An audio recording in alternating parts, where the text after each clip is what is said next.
podcast. Today, we are talking about a very controversial topic, new guests. Should we take them still or should we not? So I find it interesting that we found two really cool posts today going for our industry, basically saying the one post that you found. What did it say? I found one on Hairbrained Official. It's, have you ever stopped taking new clients? Which is super interesting. And then I found kind of the reverse to that on Behind the Chair that says you should always be accepting new clients. Yep. So let's dive into this and see the thought processes behind both of them. Okay. It seems there's like a lot of different perspectives on this topic, which I can kind of see both sides of it. But one person said, I haven't taken new clients in 5 years. I continue to raise my prices and cut my hours each year. So that, like, I kind of get it, because I can think of the specific individuals that work in our companies, and some of them have had these same people from day one. And it's almost like if you can keep doing the same people that you've always done and continue to raise your prices and know what you're getting, like that's a bit of a luxury, I feel. And then I stopped taking random people. I love taking new clients when it's from my long-term clients who I trust. Mm-hmm. So that, obviously that's always great, having a referral come in that's from someone that you know. Yeah, there's value behind that because like that's your people. Like that's, if they're referring somebody that's like friends with them, or you're gonna get like a similar vibe from the person. 100%. There's a comment that I can really stand behind. I'm always taking new clients. However, I've closed my books to new clients for specific services that I'm trying to phase out of. That's super smart, because I think when you're a seasoned stylist and you know what you like to do and you're trying to phase out the services that you don't want to do, that makes sense to me. And I think there's been a couple people in our company that wanted to like turn off certain services because they're maxed out, and they'd rather do a specific type of service over something. I think it was like haircuts. They wanted to turn off their online booking for haircuts so that they're not getting booked random haircuts and people that aren't involved in getting like luxury services like dimensional color and things like that. So I think that's smart. Yeah, I agree. One of the comments I saw, and I find this interesting because it seems like the timing of the year played a part in this. It says, I closed my books to new clients for about a 6-month period last fall when I found myself with a long wait list and feeling extremely burnt out. After the holiday rush and settling into a new year, I felt like I had enough of a break and felt the time was right to take new clients again, as well as raise my prices. I feel great about my decision to reserve my time for the regulars who have stuck with me over the years, as well as take a little bit of stress off of my shoulders. Yeah. So it sounds like she stopped taking new clients when her demand of time was at its highest, which is usually around the holidays. Yeah. So I think that was kind of strategic and smart. And then I gave her the opportunity to come back and, when it slowed down a little bit, open her books and raise our prices. Yeah. So it's like a win-win. It's interesting because reading through this, it's actually like sparking me a little bit, I guess, like bringing me back behind the chair and talking through how I would be if I were behind a chair taking clients now. And I can totally see the luxury and the positive of knowing what's happening in your schedule. Like that can't go unspoken, because when you know your full schedule, and I'm like, I have Jane at 9 a.m. and I have Judy at 12 and Anna Maria. For some reason, using all these like throwback names. But, I thought these were really like your clients that you were talking about. When I got to Judy, I was like, you know what? I'm going to roll with this. Anna Maria and Mary. But anyway, like knowing what my schedule looks like, dude, that's a breeze. Like showing up to work that day, I'm like chatting with my apprentice and I'm like, yo, today's going to be good. This is it. When you throw a couple randos in there, shit can get wild really quick. But in a good way, though. It can be and it can't be. Like, I'm sorry, but I see some of the perspective on why people are like, dude, I don't want any new clients. Like, y'all are a pain in the ass these days. I'm good. I don't need any more of you. Yeah. And I'm not saying that's right, because there's so many great people out there that like, it's almost like if you're closing a door and you're a hard no, I'm not taking any new guests, you're missing out on a ton of really great opportunities. But I can also understand if you hit that point where you're like, I'm good. I love everybody that I'm doing. I don't really need any new. What a great problem to have, though. You know? I can just remember, though, like towards the end of having new clients, and I would just like love when these girls sat down and they were like in like the same life cycle that I was in, and it was like I was talking to them like they were like my friends, and I'm like, yes, like this is totally my vibe. Like you'd miss out on all that too. So I could see both sides. 100%. Yeah, there's definitely, this is a double-edged sword and a heavy one. Yeah, I do think that is something that is being talked about a lot now, though, where it's like, oh, you need to stop taking new clients, and like as a business owner, I can never wrap my head around that. I think like if you stop taking, if you can't fit new clients in, like wouldn't that just mean that you need to increase your pricing? I find this interesting though. So somebody said that they don't take new clients, but they will only take a new client if it's a referral. Yeah, So their comment specifically says, I do referrals only at this point. I find that referrals give me long-term clients versus someone who is willing to go to anybody. I've had a couple of clients move recently, so I'll probably do a referral promotion to fill their spots. I recently had someone who wasn't a referral and they no-showed me, which seemed to be a trend. I don't get no-shows with my clientele, so I don't have a fee in place, and I don't want to have to start. I also don't do online bookings. I'm a 24-year veteran, and I do what works best for me. All right, so I think that works for someone who's been doing it a really long time and has like and maybe you haven't been doing it a really long time, but you have a super controlled book. You're smart with business. You understand how you're operating, your business, and you're doing things with intention. That all makes sense. Yeah. For the people out there who may not have that support, they may not have this massive business, they may not have demand the way that this person does, I don't think it's smart to do that. I feel like, I don't know, do you guys see this trend happening in the industry where it's like entitlement, Well, like why do we need to label it? Like if you're that booked and busy, you're organically not taking new clients. Let's just call it what it is. All right, Leisha, well, tell me your perspective when you go on someone's Instagram handle and all you see are X's. No new clients. Yeah, I'm like fuck off. Like, you don't need to like get out of your ass, bro. Yeah, like you don't drive a Lamborghini and like say that wear a t-shirt that says I drive a Lamborghini. Well, like it's just like if you have a successful book, you're naturally not going to be able to fit in new clients. So why do we need to like post on social media? And we're gonna like, get into that. No longer taking new clients. It's cool. No one gives a fuck but you. No, we're gonna get into that because that's the flip side of what we just found on Instagram. Yeah. But I do think for somebody that isn't taking new clients, and I think it is a good option to say like, all right, well, I'll take referrals because then I can pick and choose. Yeah. Like if I want to take them or not, I kind of love the customization factor of what's happening. Yeah. Like that, I will say I do like that. I like that people are embracing their books and their businesses, and they're creating time where they're spending time with people that they really enjoy, and they're doing things that they like. Like I'm all for that. I love that. I also think it could piss people off too if like for me, like even with my doctor, like my family doctor that I absolutely love, he's so booked up, he doesn't take any new patients. But when I went in there and I was like, hey, my sister needs a new family doctor, and I have that relationship with him. I've been going to him for years. We have a great relationship. He knows I'm probably one of his best patients. I keep him in business more so than anybody else, I'm sure.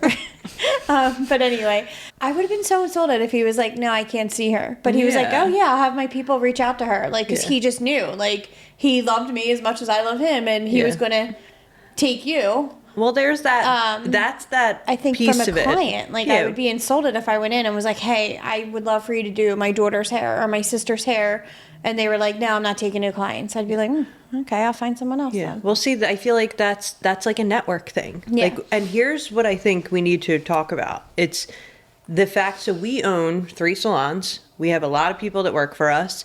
This is very difficult for us as owners or our front desk team to do. Yeah. This is an individual. If you want this is stylists doing it for themselves, which, because I'm speaking through this, I love this. I wish everybody in our company did this, but they don't.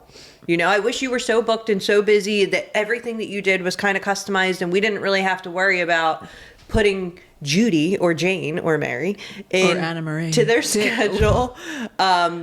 And them not being happy about it. Like, it's almost like in a perfect world, sure, this is how it would go, but that's 9 times out of 10, that's not how it goes. Yeah, what do you mean, though? Like, you wish everyone did what? Like, I wish everybody had businesses that they were focusing on growing their individual business to target their specific market, whatever it is that is. But for us, like, I feel like we have a lot of people that work for us that aren't targeting a specific I market. think the major difference here is that these people have a true understanding of what their business is because they can sit there and say those things.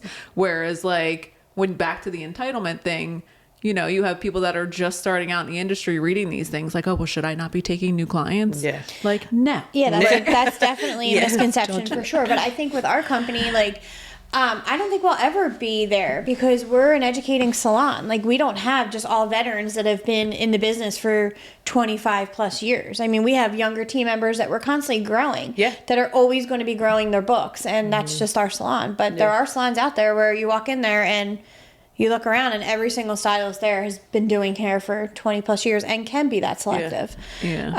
Like, I wonder about the Lindsays and the Mias of our companies. And when I say that, I mean our educators are people that have been in the industry for a really long time. They're 100% pre-booked. They're in full control at this point.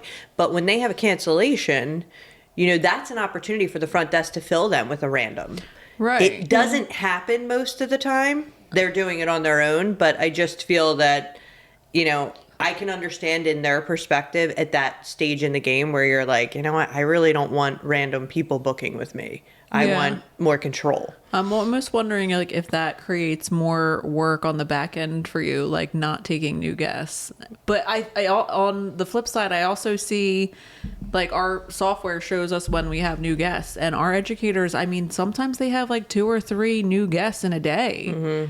And I think that's super valuable because, you know, like you said, God forbid you have a cancellation, like you have more guests to choose from to fill that spot. True. I don't know. I'm liking that we're talking I through wonder this. though how, like, if we had Lindsay, for instance, sitting here right now, who is booked out so far, and it's hard to get in with her. I would wonder what her perspective would be though, to be like Lynn's, like, because she's so limited with her, and she has such a relationship with all her people. I'm sure they're all like trying to get in with her all the time, and if they can't get in with the front desk, they're probably messaging her. Like, how would she feel if we were like, you have an opening, we're gonna give it to a new guest, you know, instead of one of your old clients? How would she feel about it? I think she'd be like upset. I think she'd be like, no way, I don't want the new client. I want to get so and so in who's been trying to get in with me. Yeah, for sure. But, you know, to what Alicia's saying, like, it's when you get to that stage in the game, sometimes it's specific services that you don't want to do, you know, like if you're trying to wean out of a service, like there's so many different variables that come into play, I think. Yeah. But I do see the point for sure. And then going back to what you were saying earlier, when you saw, you go on people's Instagrams and you see like no new clients, my first impression is like that could definitely come across very egotistical. Yeah, like chill. It only comes off as egotistical. Like, let's be serious here. Stop. Okay. Like, I could see, like, now accepting new clients. Like, I could see that because maybe you didn't have the schedule availability to fit somebody in, and you want to, like, put that out there, like, hey, like, I have more openings now. Yep. But all right, well, or you could put something like booking new clients October 10th. Right. You know, like something like that. But I think the aggressiveness of like these X's, like no new clients, like it's an egotistical thing for sure. all right, well, let's get in and see what Behind the Chair has to say when they post it. You should always, and always is in caps, always be taking new clients. So let's see what they have to say about it. All right, what do you got? So going to this post on Behind the Chair on Instagram, it says you should always be accepting new clients. They actually start this out with a poll, and they're asking, is that a true statement or is that a false statement? So when you click on it and look at the poll, 54% of the people that participated said that it's true. 46% say false. So I'm actually kind of shocked that those numbers are that close. Yeah, like, am I, like... What would you think? Like, am I... I say it's true. I like think a you should boomer? always be taking I'm new. feeling like a boomer right What about now. the new guests thing? Yeah, like, seriously? Like, that many people think you should... Not take new guests? Yeah. New clients, whatever they're Yes. called. Yeah, but I think that it's because of what we were just talking about with that people want to customize who they take. I don't think, I mean, I can't imagine 46% of hairdressers are saying just no, I don't want any new guests. Like, that I don't think is it. I think it's more about like referrals. Well, here's a comment, and we actually all And know having this. control. We actually all know this stylist. Trent's Girls. She says, agreed. I've been in the business 39 years, which I find this interesting coming from someone who's been in the business that long. Closing off your book is not a good idea. In my experience, clients leave for all reasons. They move or they pass away or they just find someone else. There's always room for a new client. And I think that's such a true statement. Shout out Yeah. to Tracy. Go, Yeah. Tracy. What's up, David? David. What's David saying? David's my man. He says, no, make the choice that's best for you. I don't get all these rules. Neither do I, David. If you don't take new clients, don't complain about being slow. I happen to be semi-retired, 20 hours a week after 38 years behind the chair. Don't take new clients, don't adjust my schedule, and consider myself lucky to be busy with a loyal clientele. Love the business, enjoy the ride, and choose the life that you want to live. I'm going to put that on a bumper sticker. Like,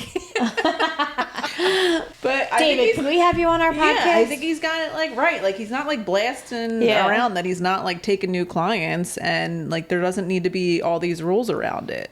All right, so What do this you one's find him? interesting, What do you guys. find him? Ann.Mahoney.realtor, which I'm questioning. But she has 456 likes on this. And she said, nope, 30 years behind a chair, 55 years old, no more men, no more kids, just my core group of awesome women. I don't need to promote or grow at this point in my life. Haven't taken a new client in a decade. I mean, that's a beautiful thing, and I stand behind that. I think if you're, I'm pretty sure, I'm almost positive this woman has hustled her ass off to create that business for herself behind the chair. Yep. So I think that's completely different in a sense that like, yes, I worked this hard for this. I created this. I don't need to do anything else, you know? Yes. And So somebody commented and said, has your book gotten any lighter? I imagine even if you're amazing and your clients are loyal people, people move, finances change. Do you mean absolutely zero new clients or just very few? did she respond? Good question. I'm curious I don't think to she know. replied, I but have maybe a she question for did. her too. So my question is have you raised your prices? Oh, she answered. Oh, She said, said? honestly, all of my women are cut in color every 4 to 6 weeks. No more men, no money in guys. Sorry, not sorry. And no kids, as much as I adore them. Every client is $100 minimum. Basically, foils add far more, but basic root touch-ups and cuts are $100. And I'm seeing around 6 to 8 people per week over 3 days. No Saturdays either. Well, shout out to her, and she's a realtor. Yeah. So her Saturdays are for selling houses. it Yeah, sounds she's Yeah, I like well, it. I thought this was interesting. Balayage God says always. So always accept new clients. If my demand is too high, my prices go up. Turning away new clients, not good for a business. Which Yeah. there's a little bit of truth there too. You know, I think I think what I'm seeing here is that there's two different strong strategies that are happening. And one of them is, no, I'm not ever turning away new clients because my new clients are willing to pay whatever the hell I want to charge. And that's true. You know, new clients aren't ever going to give you shit about what you're charging. It's the old clients that get upset Yeah. as you raise your prices. So then you deal with that resistance. Well, that's why I'm wondering if that one you just were talking about, does she raise her prices? Because if so, she's not accepting any new clients. She's had to lost someone along the way. Yeah, and I mean, I'm only going based off of her handle, realtor. She's probably getting out at some point. Yeah, you maybe know, one like foot out the door. she's more so at the end where Yeah. she's trying to come up with like some sort of exit strategy, and whatever she's doing is working for her. Yeah. So Well, what are your thoughts on if you are willing to always take new clients, but your demand becomes so high, you raise your prices? Does that make sense to you guys? Yeah. yeah, I mean, I get the negative stigma around the new clients because, yes, it is kids. It's people that are visiting. Sometimes it's like crazy people who got fired from a previous salon. So, like, I understand the negative stigma around it. However, I think it just goes into like back to working your butt off to create like the clientele that you want to create. And if you're not like putting the work in, then you can't dictate who sits in your chair. true. True. Gold. That was gold right there, because I feel like that's the issue here. And like Yeah. ultimately, like talking through this is cool because we haven't talked about this before, but this is something where I'm finding value, and I feel that we're coming across some things. And the things that are happening are basically like, if you're really on and you're operating your business independently and you're not relying on a salon to fill your book in your business, then you definitely have more control of who goes into your schedule, which essentially makes whether you love doing hair or you don't, you know, like if you love coming to work or you don't, like it depends on who you're spending your days with. So I think there's tremendous value to the people who are doing that, who are physically in control of their books and their businesses. And then the opposite, you know, the people who are coming into work, who aren't putting the effort in, who aren't really, you know, pursuing referrals with the people that with their clients that they love. They're just kind of like floating and letting the salon feed them whoever they get. Like, you're getting what you get, and that's it. And essentially, like, as a salon owner, like, I'm not going to turn people away. You have availability, I'm booking them. Yeah. You know? So I guess it's you could easily say that you're kind of for both. Yeah. All right. I mean, if I were behind the chair today, I'd have control of my business. Now let me ask you this. Please don't ask like that. I can't take it serious. So say you No. have this, like, she's not just starting out. She's not like a master at what she does. She does well with her days behind the chair. Let's say she's like 75% booked out for the next, I don't know, 6 weeks. And she comes to you and says, I don't want to take new guests anymore. What would you say to her? Why? And then I would find out why. Because I'm hitting all my goals and I don't like cutting kids' hair. I don't like doing randos. I don't want to do men's cuts anymore. Yeah, I'm hitting all my goals, so I don't want to do it anymore. I think that as a business owner and a salon owner, that decision is going to be a tough one. And I feel that it's likely going to be something where I can't not put paying customers in your schedule based off of you not wanting them. If you are booked and you don't have availability, that's a different conversation. Right. But if you have the availability and we have the customers trying to get in, I would be a stupid business person to not do that. I think it's key that you just said what you just said, because I think 75% booked, like you have 25% room in your, you know, there's Yeah. no way you're turning away new clients right now. And listen, if you're at a suite, go for it. I don't give a shit what you're doing. But if you're working in my salon company, you're taking up space. You're essentially, you know, you're working for us to help accommodate the community. I'm not going to tell them no if you have Yeah. availability. That's simple. That's putting it simple. That could be Well, I think that's tricky. important for salon owners to remember also. Like, they are taking up space in the salon, and, you know, you might want to, like, just make this person happy because they're a key player in your salon, but if they're taking up the space and turning away people, I think that's a valid point too, that For not sure. a lot of salon owners would think about. Yeah, and also I think it's important to recognize we're not owners that are going to be bullied. Like, I don't know how to, you know, I'm not going to let somebody sit down and basically tell me what they want to do in that specific scenario. Right. Again, I'm going to have empathy. I will talk with you through this. This is something we'll figure out together. But ultimately, I need to make a decision that makes sense for my company. Oh my God. Yeah. I And got bullied last week. what? I got bullied last week. You did? Yes, I'm did thinking you about do? it right What now. did you do? I had Are we one- going down a rabbit hole No, right now? no. This is actually kind of comical. I had one team member come in, just one complaint that she didn't like the trash cans. So I went and bought new Oh. trash cans the next day. I mean, Yeah, no, that's not like- bullied. I'm talking about this is like that's a request for something that makes sense. We're down. Yeah. But I think when it comes to these specific scenarios, like I'm not gonna bend to a request that essentially is going to make a change for the entire company. We're talking about 3 companies. You know, like Yeah. I can't just because you don't want to do this. It's not that easy for me. Yeah. It's something that we really have to take into consideration and figure out. It needs to make sense for the business.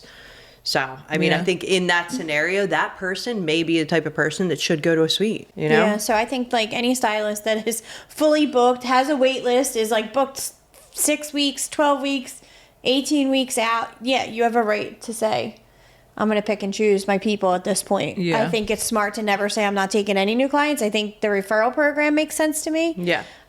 Always keep that option open. You might have the best client in the world that comes in and wants to get their brother in. Yeah. You're going to tell them no? I mean, they've been loyal to you all these years. For sure. Some so I stylists wouldn't. are annoyed that they can't take new guests. Like, I know, like, Yeah. some of them have brought concerns like, hey, like, I can't take any new guests for 12 weeks. And like that, you know, okay, well then raise your prices and then you can, you Yeah. know? Yeah. So I think it's kind of based on their personal preference also. Yeah, for sure. It is very interesting though, the poll being so divided. Close, yes. You know? That's what's interesting. And I would love to ask I wish they would have done a poll where you could tell, like, say yes or no, but then put how many years you've been in the business. Like, Maybe I would we love need to to do see. that. Yeah. I would love to see, are they newer stylists that feel that way, or is it stylists that are just have their game so Yeah. on All point right. that they can? So we're curious. We want to know what you think about this. Yeah. Are we saying no to new clients? Are we saying yes? Give us all your views. We would love to hear it. Yeah, and how long you've been in the business. Yeah, So we for can sure. All right. That's a wrap. We'll catch you on the next one.